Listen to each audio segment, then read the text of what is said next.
جائے اگر ہم مصطفیٰ جان رحمت کا چرچا کرتے ہیں تو آج وہابی کہتا ہے، دیوبندی کہتا ہے آپ لوگ نبی کا اتنا چرچا کرتے ہیں، اتنا چرچا کرتے ہیں کہ ایسا لگتا ہے کہ آپ اللہ سے ملا دو گے معاذ اللہ رب العالمین۔ ہم تو یہ کہتے ہیں میرے نبی اللہ سے کب جدا تھے، کبھی وہابی یہ کہتا ہے کہ آپ اللہ سے آگے بڑھا دو گے معاذ اللہ۔ ارے جب ہم بزرگوں کا صحیح معنوں میں مقام و مرتبہ سمجھ ہی نہیں پاتے تو اپنے نبی کا مقام و مرتبہ کیا سمجھ پائیں گے؟ تو جب سمجھ ہی نہیں پائیں گے تو ہم بڑھا کیا پائیں گے؟ بہرحال اے مسلمانوں، ہم سے جتنا ہو سکتا ہے، جس قدر ہو سکتا ہے، اپنے نبی کا ذکر خیر کرتے ہیں، اپنے نبی کا ذکر جمیل کرتے ہیں، اس امید کے ساتھ کہ اللہ اگر قبول فرما لے گا تو کل میدان محشر میں یہی بخشش کا ذریعہ ہو جائے گا۔ تو حضرات اللہ فرماتا ہے رب کی نعمت کا خوب خوب چرچا کرو، یعنی مصطفیٰ جان رحمت کا خوب خوب چرچا کرو، کوئی پابندی نہیں ہے کب کرو کس وقت کرو، بس فرماتا ہے خوب خوب چرچا کرو۔ آؤ میں آپ کو بتاؤں یہی آیت کریمہ ہے۔ حضرات ایک قاری قرآن نے اسی آیت کریمہ کو پڑھا اور اپنے وقت کے ایک زبردست عالم دین، اپنے وقت کے ایک زبردست عاشق رسول جن کا نام تھا علامہ شرف الدین بوصیری رحمۃ اللہ تعالیٰ علیہ، وہ اپنے زمانے کے زبردست عاشق رسول تھے۔ اللہ اکبر، ان کے پاس پہنچا اور پہنچنے کے بعد وہ کہتا ہے حضور اس آیت کریمہ میں اللہ نے فرمایا ہے رب کی نعمت کا خوب خوب چرچا کرو، یعنی مصطفیٰ جان رحمت کا خوب خوب چرچا کرو۔ تو ہمیں کتنا چرچا کرنا چاہیے؟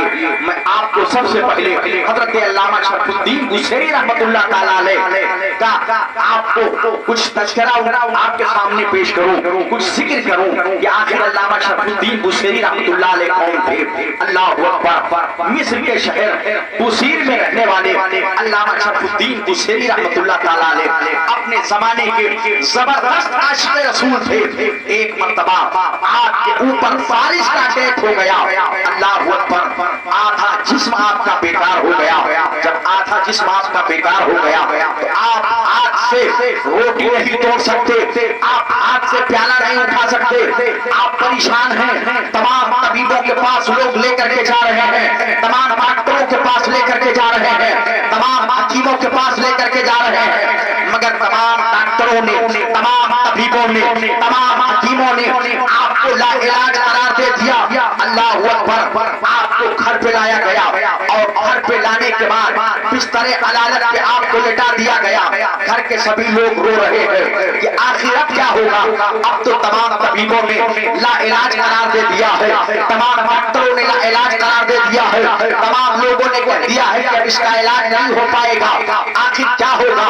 حضرت علامہ شرف الدین بوصیری رحمۃ اللہ علیہ نے جب دیکھا کہ میرے گھر کے لوگ رو رہے ہیں، پریشان ہیں، تو آپ فرماتے ہیں اے میرے گھر کے لوگوں، آپ کو گھبرانے کی کوئی ضرورت نہیں ہے۔ ارے ڈاکٹروں نے جواب دے دیا ہے، حکیموں نے جواب دے دیا ہے، طبیبوں نے جواب دے دیا ہے، مگر جس نے مجھے زندگی بخشی ہے اس نے تو جواب نہیں دیا ہے، اس کی بارگاہ سے مجھے کوئی جواب نہیں ملا ہے، لہذا امید مت ہو۔ اللہ اکبر، اب جب تسلی دی تو گھر کے لوگ جاتے ہیں اور بستر پہ سو جاتے ہیں۔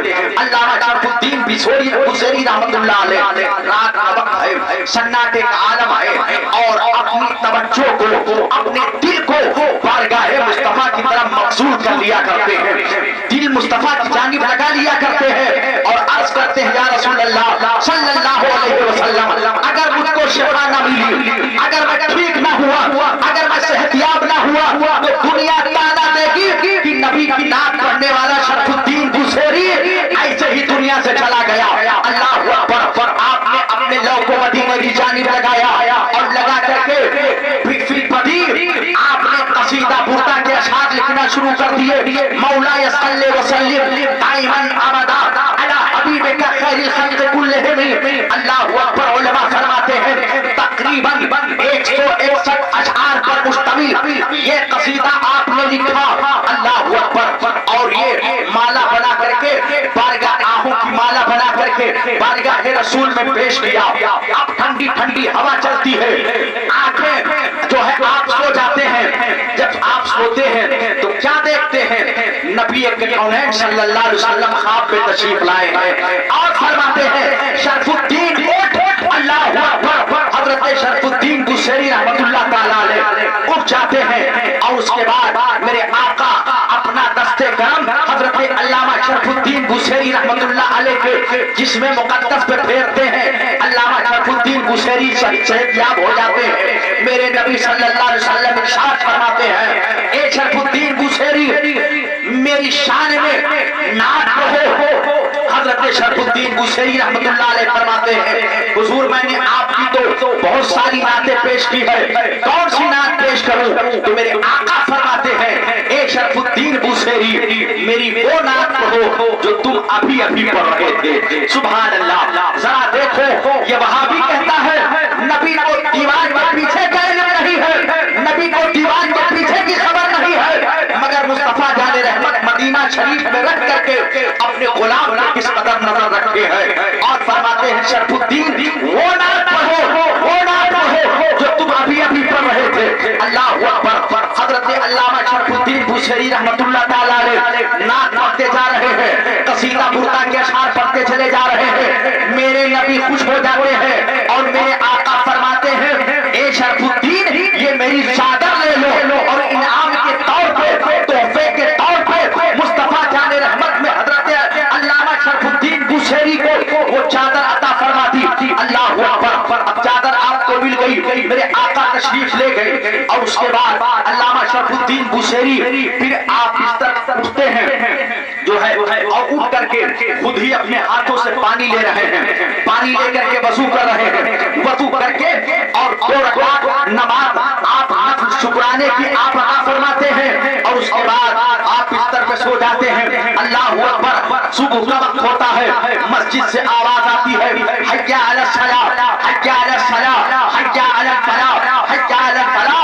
हजरत अल्लामा शरफुद्दीन बुसैरी रहमतुल्लाह ताला अलैह आप आते हैं और मस्जिद की तरफ जाते हैं। मस्जिद में जा करके आप जमात के साथ नमाज अदा पढ़ते करते हैं, सलात व सलाम पढ़ते हैं और मस्जिद में बैठ करके वजीफा पढ़ रहे हैं, मगर किसी की हिम्मत नहीं पड़ रही है कि आपसे कोई पूछ ले कि आप सेहतयाब कैसे हो गए। सब लोग आपस में बातें कर रहे हैं, आप सेहतयाब कैसे हो गए, ये कैसे ठीक हो गए, इनको शफा कैसे मिल गई, लेकिन कोई हिम्मत नहीं पड़ रही है, अदबन एहतरामन कोई पूछ नहीं रहा है। तब तक एक बुजुर्ग उसी में तशरीफ लाए और फरमाते हैं कि ए अल्लामा शरफुद्दीन बुसैरी बुसैरी तुम नबी की नात सुनाओ। अल्लाह अकबर। अब हजरत अल्लामा शरफुद्दीन बुसैरी रहमतुल्लाह अलैह फरमाते हैं कि आपको कौन सी नात सुनाओ? मैंने तो नबी की बारगाह में बहुत सारी नातें लिखी हैं। तो वो बुजुर्ग फरमाते हैं, ए शरफुद्दीन बुसैरी वो नात सुनाओ तो नात तुम रात में मुस्तफा जाने रहमत को सुना रहे थे, जिसको सुन करके मुस्तफा जाने रहमत खुश हो गए हैं और मुस्तफा जाने रहमत में रहमत वाली ये चादर भी तुम्हें अता फरमा दी है। अल्लाह अकबर। हजरत अल्लामा शरफुद्दीन बुसैरी रहमतुल्लाह अलैह फरमाते हैं, मैंने ये बात तो किसी को बताई भी नहीं है, ये ख्वाब किसी को बयान भी नहीं किया है, आपको कैसे पता चल गया, आपको कैसे इल्म हो गया? तो वो बुजुर्ग फरमाते हैं, ए शरफुद्दीन बुसैरी जब तुम ये नात मुस्तफा जाने रहमत को सुना रहे थे तो आका के सहाबा भी थे और उन्हीं की अंजुमन में मैं भी था, मैंने भी इसको मुस्तफा जाने रहमत के सामने तुम्हारी नात को सुना है। अल्लाह अकबर। उसके बाद जो है अल्लामा शरफुद्दीन बुसैरी रहमतुल्लाह ताला अलैह का ये कसीदा इतना मशहूर होता है, इतना मशहूर होता है, इतना मशहूर होता है कि मिस्र के शहर में ये बात मशहूर हो गई कि अगर किसी को कोई परेशानी हो, अगर किसी को कोई बीमारी हो, अगर किसी को कोई अर्जा लाहिक हो तो जाए और अल्लामा शरफुद्दीन बुसैरी का लिखा हुआ कसीदा लेकर के आए, उसको पढ़े, आंखों से लगाए, अल्लाह ताला उसको शिफा अता फरमाएगा। अल्लाह अकबर। वहां उस वक्त मिस्र के एक वजीर थे, उनकी आंखें भी चली गई थी, आंखों की बीनाई खत्म हो गई थी। रात को जब वो सोते हैं तो ख्वाब क्या देखते हैं कि कोई कहने वाला कह रहा है, ए फला इब्ने फला, अगर तुम अपनी आंखों का नूर चाहते हो, अगर तुम अपनी आंखों की रोशनी चाहते हो तो जाओ शरफुद्दीन बुसैरी से वो कसीदा लेकर के आओ जो उन्होंने मुस्तफा जाने रहमत की शान में लिखा है। अल्लाह अकबर। अब वो वजीर आते हैं अल्लामा शरफुद्दीन बुसैरी की बारगाह में, वो कसीदा लेते हैं, सुनते भी हैं, लिखवाते भी हैं, लेकर के जाते हैं, पढ़ते भी हैं, अपनी आंखों से भी लगाते हैं। खुदा की कसम उनकी आंखों की बिनाई वापस आ जाती है, रोशनी वापस आ जाती है,